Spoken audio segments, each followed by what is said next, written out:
proses pembelajaran ini Pak Bob, apakah itu memang setiap manusia itu berbeda gitu? Saya yakin iya. Karena kalau Anda mau niru langkah saya, ya, Anda akan terjebak. Karena langkah-langkah saya tuh mempunyai latar belakang macam-macam. Ya, yang Anda tidak tahu, hanya saya yang tahu apa latar belakang dari langkah itu. Jadi meniru langkah adalah konsekuensinya juga mendapatkan segala kendala, segala kepahitan, segala kesulitan, air mata dan kekecewaan yang harus diambil juga dari Bob Sadino. Silakan. Ini contoh seperti saya punya duit 10 miliar. Gimana supaya saya dapat duit 1 miliar dalam setahun ini? Saya akan main di produk ini. Dan ini kan Pak salah satu bagian dari pilihan-pilihan itu. Itu udah tidak berpikir wira swasta ya. Kalau berpikir wira swasta itu dia tidak akan mulai dengan 10 miliar. Dia mulai dari 1 rupiah. Ini sudah salah pertanyaan. Ya. Seorang wira swasta yang mulai dari 1 rupiah, bukan 10 miliar. Ya. Kalau orang yang mulai 10 miliar, namanya ada khusus. Dia penjudi. Tapi kalau saham itu gimana Pak? Kalau menurut Bapak? Ya. Main saham gitu. Main saham itu kan orang yang mau dapat uang mudah dan cepat kan? Ya ada konsekuensinya kan. Kalau dia mau main dalam saham ya dia udah sadar konsekuensinya. Dia bisa kaya cepat tapi dia juga bisa miskin cepat. Oke, kembali ke mengenai entrepreneur Pak Jati mungkin punya iya silakan Pak Jati. Baik, karena saya masih pusing karena ternyata kan ditolak semua Pak. Tapi kalau misalkan ini Pak, saya disiplin kalau manajemen saya nggak nolak ya Pak Jati, cuman saya ini adalah itulah cetusan saya yang Anda harus terima ya, tapi saya nggak nolak loh ya.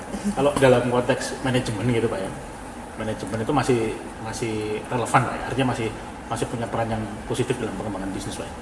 Belajar manajemen maksudnya, bukan belajar entrepreneurship. Kalau yang entrepreneurship kan tadi kan itu kan Pak Bob kan nggak ada ilmunya gitu, nggak ada teorinya, nggak ada sekolahnya.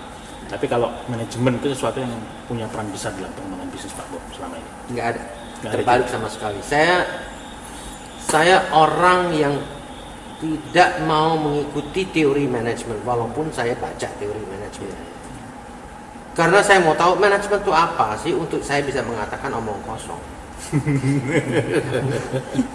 Tadi Jati bilang sangat perlu, saya bilang omong kosong. Enggak, maksudnya masih punya peran misalkan Pak Bob waktu peran besar bagaimana? Dengan oleh karena dalam manajemen gitu. Hari pertama aja yang diajarkan ya kan, Anda harus punya tujuan. Dan karena Anda tujuan, Anda harus punya rencana yang baik. Itu nggak laku bagi saya.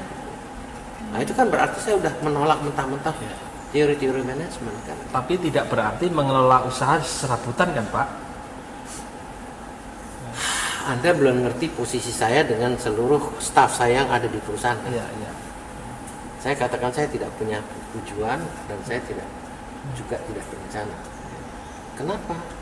Saya adalah founder owner. Saya pemilik, ya, dan yang mendirikan usaha ini. Anda sudah bingung karena Anda tidak bisa menempatkan saya dan Anda tidak bisa menempatkan staf saya. Kalau dalam satu rapat, saya kira yang pertama saya tanya, rencana kamu apa? Bingung kan Anda? Jadi Anda tidak bisa memisahkan kedudukan entrepreneur dan kedudukan employee. Pada waktu Anda bekerja di majalah, Anda ditanya kan, rencana besok, Anda apa? Besok mau apa? Liputan Anda, temanya apa? Sekarang semua Anda. Belum bebas. Apa nggak berani tujuan, nggak berani tidak boleh takut, nggak boleh tujuan, tidak boleh mengharap, tidak boleh harus melepaskan belenggu dalam pikiran. Yang barusan Anda katakan termasuk titik mana? Titik takut kan? Anda takut ambil risiko, Anda takut ini, takut ini, semua takut. Intinya kenapa Anda takut? Anda takut miskin, itu aja intinya. Itu intinya. Kesimpulan dari obrolan kita yang selama 1,5 jam ini ya, Estri ya? Iya. Nilai tambah apa sih yang Anda dapat dari saya? Secara pribadi nilai tambah itu adalah saya menghilangkan step-step tujuan yang pernah membelenggu saya. Itu yang pertama. Yang kedua, kita semakin punya keberanian. Keberanian untuk tidak punya tujuan. Karena itu terberat. Terus Jati bisa meresapi dia. Bisa meresapi dia nggak? Ya, walaupun dalam kenyataannya belum tentu seperti itu. Dia ngomong seperti itu. Saya kira dalam awal begitu kebalikannya. dalam awal berpikir dia sudah berubah. Detik ini udah berubah dia. Keberanian untuk tidak punya tujuan. Jadi berani nggak punya tujuan? Masih ragu-ragu. Itu yang Masih ragu-ragu. Kenapa? Iya. Karena Anda kebanyakan belajar teori manajemen. Dan itulah yang sudah terstruktur pikiran Anda sehingga Anda nggak bisa lepaskan itu. celaka-celakanya. Karena teori manajemen, Anda harus punya tujuan yang jelas.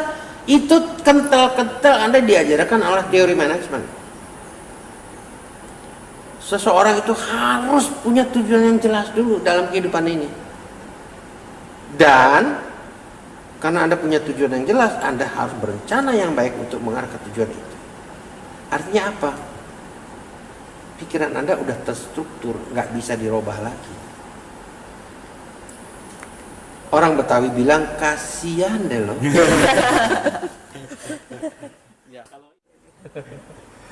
Tapi Pak Bob nggak mempelajari sebuah ilmu kebatinan atau apa yang membuat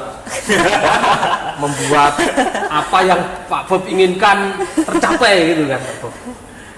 Anda Islam ya? Islam. Tapi nggak baca Quran pasti.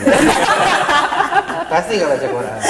Koran dia baca. Quran Mbak. Iya, Quran nggak Pak. Oh itu ada semuanya di Quran kok.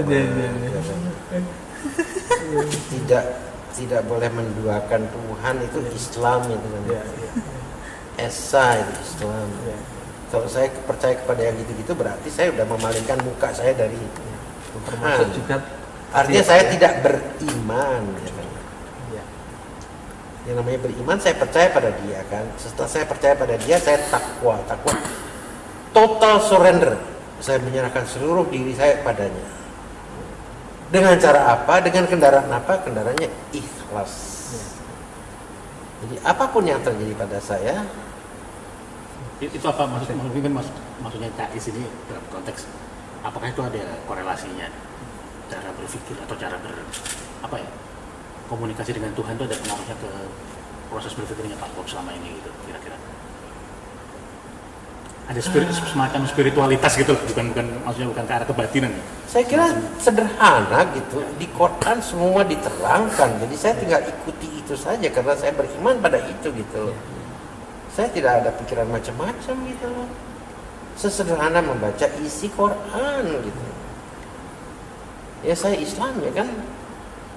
Jadi itu kewajiban saya untuk membaca itu dan apa-apa yang saya lakukan ya sandarannya itu gitu loh. Jadi kalau pertanyaan Anda tadi dan lain-lain itu ya sepertinya ya semuanya ada di dalam Quran apa yang boleh apa yang tidak boleh kan.